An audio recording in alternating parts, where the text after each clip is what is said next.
ITC limited institute of global development తో కలిసి Aashirvaad smart India programme నిర్వహించింది.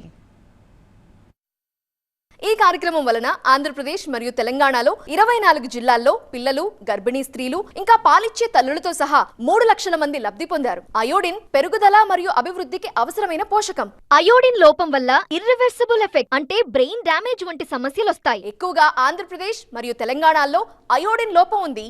ఈ కార్యక్రమం మాస్కోట్స్ బుద్ధి గర్ల్ మరియు బుద్ధి బాయ్ తో Aashirvaad smart India programme iodine deficiency disorder లాంటి సమస్యపై దృష్టి పెట్టింది. ఈ కార్యక్రమంలో భాగంగా ఆశా మరియు అంగన్వాడీ కార్యకర్తలకు అయోడిన్ లోపాల గురించి అవగాహన కల్పించటం మరియు ఆరోగ్యవంతమైన కమ్యూనిటీలను అభివృద్ధి చేయటంలో FLWలకు మద్దతుగా ఆరోగ్యకరమైన ఆహార పద్ధతులను ప్రోత్సహించడంపై శిక్షణ అందించబడుతుంది. కమ్యూనిటీ లెవెల్లో అర్థమయ్యేలాగా వాళ్ళు వెళ్ళి చెప్తారు కాబట్టి వాళ్ళకి ఇంకా ఈజీ పద్ధతిలో చిన్న చిన్న గేమ్స్ పెట్టి కానీ చిన్న చిన్న మ్యాచింగ్ అని పెట్టి లేదా ఇలా స్లైడ్స్ పెట్టి వాళ్ళకి చూపిస్తే ఏంటంటే ఇంకా ఈజీగా అర్థమవుతుంది వాళ్ళకి అని చెప్పాము.